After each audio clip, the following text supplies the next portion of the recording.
네, 소개 말씀 감사드립니다. 저는 운동권 출신 아니고요. 81년생으로 모든 운동권들이 이미 모든 운동을 마쳤을 때 대한민국 산업화 민주화가 모두 이루어진 이후에 태어난 그야말로 MZ세대입니다. 네, 박범계 장관의 영입으로 민주당에 잠시 몸담았던 그런 사건 때문에 민주당의 실체를 알게 된 사람입니다. 이 점 오해 없으셨으면 좋겠습니다. 이 자리에 계신 정말 부러운 박정희 대통령님의 임자들께 존경과 감사를 드리며 앞으로도 건강하게 우리 후손들을 위해서 정말 건강하게 더 오래오래 사시기를 바라는 마음을 담아 추도사를 시작하겠습니다. 태어나 보니 잘 사는 나라이기에 당연한 줄 알았습니다. 2020년 겨울 함께 현충원 참배를 갔던 한 청년이 했던 말입니다. 당연한 줄 알았던 잘 사는 대한민국에 대해서 저는 크게 생각해 본 적이 없었던 세대입니다. 저는 부끄럽게도 그 청년의 말을 듣고 그제서야 역사의 결정적 순간들을 돌이켜보게 되었습니다. 그렇게 대한민국 역사의 한가운데를 탐닉해 보았을 때 그곳에 어디에나 대한민국 어디에나 대통령 박정희가 자리하고 계셨습니다.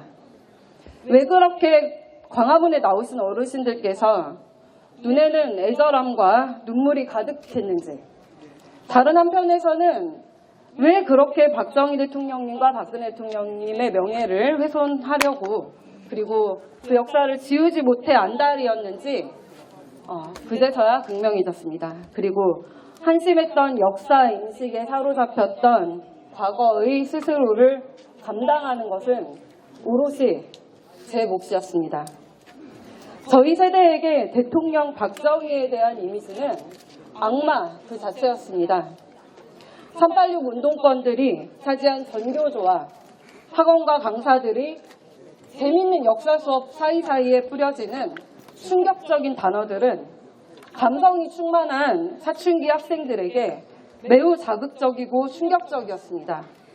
그리고 그런 자극과 충격은 성인이 되어서도 그 세뇌된 이미지가 뇌리에 깊이 박혀 대한민국 국민들을 먹여 살린 영웅 박정희를 국민들을 핍박한 악마로 각인시켜 왔던 것입니다. 세계적인 석학 엘빈 토플러는 민주화는 산업화가 끝난 후에 가능하다. 이런 인물을 독재자라고 하는 것은 언어도단이다.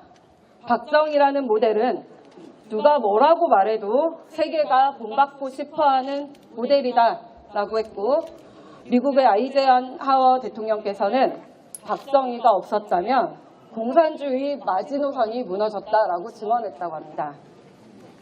이런 국제사회에서의 박정희 대통령님에 대한 역사적 평가를 차치하고서라도 우리 할머니, 할아버지들로부터 박정희 대통령님에 대한 생생한 이야기를 들을 수 있었음에도 81년생인 저에게 박정희 대통령님과 함께 새마을운동을 해온 수많은 어르신들의 이야기는 고리타분한 소리로 들렸습니다. 반면 비교적 가까이에서 접하게 되는 386 운동권들은 저희에게 세련되고 똑똑하고 요즘 말로 굉장히 힙한 젊은 삼촌 이모들 같았기에 더욱 친근하고 아마도 닮고 싶었던 모양입니다. 386 운동권 세대의 민주화 운동은 마치 영웅의 일화 같았고 폭력과 억압, 세루탄을 뚫고 독재정권 타도를 외치는 모습은 과장되고 미화되어 영화와 드라마의 소재가 되었습니다. 저희 같은 세대들은 경험해본 적도 없는 세루탄 냄새가 마치 나는 듯했고 영화 속 동료가 군홧발에 짓밟혀 죽어나갈 때는 둔한 마음이 들었습니다. 구호를 외치고 노래를 부르며 함께 도피하는 장면에서는 마치 직접 경험했던 로맨틱한 추억처럼 느껴지기도 했습니다. 어린 시절 어른들로부터 들었던 6.25의 참상과 보릿고개 시설은 저희에게는 너무 먼 이야기로 들렸고 온통 386 운동권들이 민주화로 뒤덮인 세상에서 어느덧 저희 세대들도 최루탄 감성에 스스로 빠져버렸던 것입니다. 이렇게 그들이 그려낸 서사가 독보사처럼 대한민국의 역사를 좀먹고 있을 때 그 사이 광화문은 촛불로 뒤덮여갔습니다. 인권, 환경, 여성, 반일, 반미 다양한 버전으로 분화되고 진화해온 종북 주사파들은 자신들이 주창해온 교리와 달리 일은 하지 않고 기업을 협박하거나 정부의 혈세를 빼먹는 기생충 같은 행태를 저질러왔습니다. 그들은 온갖 부정부패와 축제를 위한 범죄를 저질러온 범죄단체에 다름없었습니다. 태어나 보니 잘 사는 나라이기에 당연한 줄 알았습니다. 재작년 현충원에서 만난 청년의 말처럼 어쩌면 저희 세대는 박정희 대통령님의 피를 깎는 노력으로 일궈낸 눈부신 산업화, 그리고 산업화를 기반으로 세계 어느 나라보다 빠르게 진행됐던 민주화가 모두 완료된 이후에 태어난 세대여서 아마도 지금 우리가 누리는 자유와 풍요로움이 당연한 줄 알았던 것 같습니다. 그런데 말입니다, 박정희 대통령님. 저희 세대는 핑계 같지만 어쩌면 겉으로 누리고 있는 자유와 풍요로움과 달리 정신적으로는 오히려 퇴보하고 피폐해진 삶을 살고 있는 것은 아닌지 자꾸만 속상하고 슬픈 생각이 듭니다. 20살 캠퍼스의 낭만과 최루탄의 향기에서 빠져나오지 못한 불행한 세대의 강한 보상 심리가 저희 세대를 짓누르고 있습니다. 작은 일에 너무 집착하지 말고 거학을 척결해야지. 제가 대전광역시 의원으로 여성단체의 비리를 캐고 있을 때 386 출신 한 교수님께서는 김 변호사, 작은 일에 너무 집착하지 말고 거학을 척결해야지. 그 정도의 비리는 다들 저질러 라는 말씀을 하셨습니다. 민주당 박범계 측근들로부터 1억 원에 걸리던 불법 선거자금을 요구받고 법조인의 양심으로서 이를 폭로했을 때 한 선배 변호사께서는 김 의원, 다들 그 정도는 주고 들어가. 김 의원이 무임승차한 건 사실 아니야? 너무 작은 일로 상대에게 너무 큰 스크래치를 줬잖아 라면서 저를 다그쳤습니다. 모두 그동안 제가 존경에 맞지 않던 바로 그 삼촌, 멋있었던 이모, 그리고 언니, 오빠 세대분들이었습니다. 좀 지루하신가요? 아니시죠? 네. 이들은 그게 말이 되느냐 되묻고 법적으로 따닥따닥 따져드는 저에게 거학을 운운했고 정치가 원래 그런 것이고 법이 만능은 아니라면서 오히려 저를 납득시키고 굴복시키려 했습니다.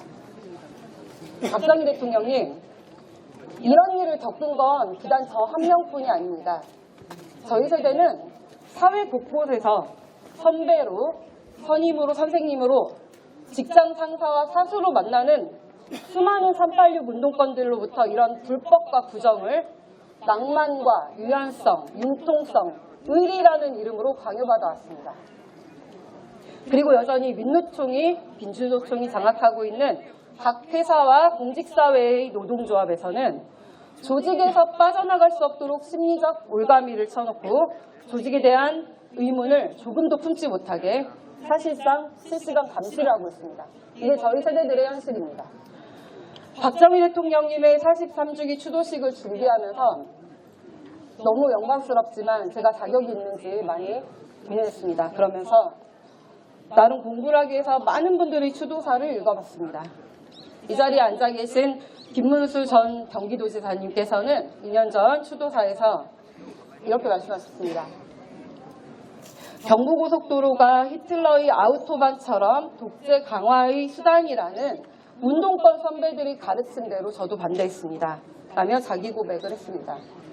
저희 세대가 캠퍼스와 사교육의 현장, 각종 노조와 시민단체에 포진하고 있는 386 운동권 잔재들로부터 못된 생각을 주입받았듯이 강성노동운동가였던 김문수 지사님께서도 운동권 선배들로부터 틀린 생각을 주입당했던 것 같습니다. 맞습니까? 네. 가장 게으르고 쉬운 정치가 대중에게 혐오와 두려움을 심어주는 것이라 합니다. 김문수 지사의 그 시절 선배도 저희 세대의 선배들도 정치를 빙자하여 혐오와 두려움을 선동한 것입니다. 이런 나쁜 정치는 인류 역사와 함께 해왔습니다. 그리고 이들은 여전히 원자력, 원전의 공포선동, 반일선동을 반복하며 자신들의 정치의 도구로 대중을 이용하려 합니다. 조금 더 하겠습니다. 그런데 제가 태어나기도 전인 1973년 전 국민의 과학화를 외치시며 과학관을 만드셨던 박정희 대통령님은 이들과 달랐습니다. 경부고속도로를 건설을 반대하며 들어눕는 자들 앞에서 배고픈 국민들과 함께 잘 살아보세를 외치시고 새마을운동을 하셨습니다. 공포선동과 혐오선동이라는 쉬운 정치를 뒤로하고 우리 국민들께 과학에 기반한 희망선동을 하셨습니다. 박정희 대통령님께서 원자력, 수력, 주력, 탈탄소 정책을 가장 먼저 하셨고 지금 이렇게 푸르른 대한민국 아름다운 산하를 우리에게 물려주신 산림녹화 사업과 시술을 하셨습니다. 서울에서 부산까지 이어진 국내 최초의 고속도로 양옆을 50m씩 남겨놓아 미래에 확장될 기틀까지 만들었다는 부분에선 소름이 돋았습니다.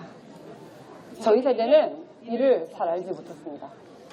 부국강병이라는 기조로 경제를 우뚝 세우고 국민들이 식량 걱정을 없앴으며 최첨단 무기로 북핵의 위험을 차단하는 지금의 강군의 기틀을 만들 수 있는 게 있게 한 게 누구였는지 그야말로 가슴 벅찬 감동이고 지난 역사가 아닌 앞으로 한 발 더 도약할 수 있는 기회로 보였습니다.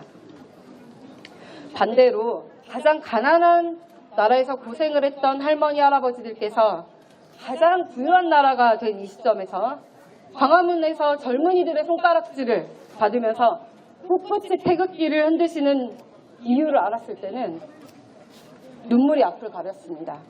박정희 대통령님, 오늘 이 자리에서 저는 몇 가지 약속을 드리려고 합니다. 81년생인 저부터 밀레니얼 세대, MZ세대라고 한답니다. 저는 MZ세대의 한 사람으로서 산업화와 민주화에 대한 공도 없고 책임도 없는 이미 자유롭고 풍요로운 대한민국에서 태어난 세대로서 저희 다음 세대에 절대로 공포와 혐오를 선동하며 나쁜 정치를 가르치는 일을 하지 않겠습니다. 선배 세대의 틀린 이념과 가스라이팅을 책임지고 끊어내겠습니다. 다음 세대에 우리 세대의 게으름과 무능함, 무식함을 포장하고 합리화하려 가르치려 하지 않겠습니다. 다음 세대에 우리 세대의 활동을 공치사하며 보상받으려 하지 않겠습니다. 정치권에서 고질적으로 반복해오는 지역과 세대의 이념 갈라치기 선동을 하지 않겠습니다. 막상 유신 세대로 불리는 김문수 지사님과 같은 분들은 박정희 대통령님의 큰 뜻을 뒤늦게 깨닫고 그 뜻을 이어나가고자 하는데 여전히 30년이 넘도록 20살 캠퍼스 낭만과 최루탄의 향기에 빠져 거기서 헤어나오지 못하는 불행한 세대인 우리 선배 386 운동권 일부는 정치권에 남아 서울지난 2년 선동을 반복하고 있습니다. 저희 MZ세대가 이 불쌍한 386들을 스스로의 굴레에서 자유롭게 빠져나오고 해방될 수 있도록 그리고 진정한 민주화를 이룰 수 있도록 노력하겠습니다. 마침내 동시대를 살아가는 모든 세대의 국민들과 함께 한강의 기적을 읽어낸 대한민국 국민으로서의 자부심과 자신감을 우리 후배들께 이야기하겠습니다. 대혼란의 국제사회에서 부국강병과 자주국방의 기조를 이어가고 자유 대한민국을 공고히 하겠습니다. 박정희 대통령님께서 구하셨듯 우리 국민들에게 희망을 선동하겠습니다. 다시금 우리 국민들이 새마을운동의 희망찬 설렘을 느낄 수 있는 그날이 오기를 바라며 MZ세대 대표 김소연이 할아버지 박정희 대통령님 영전에 구합니다. 2022년 10월 26일 변호사 김소연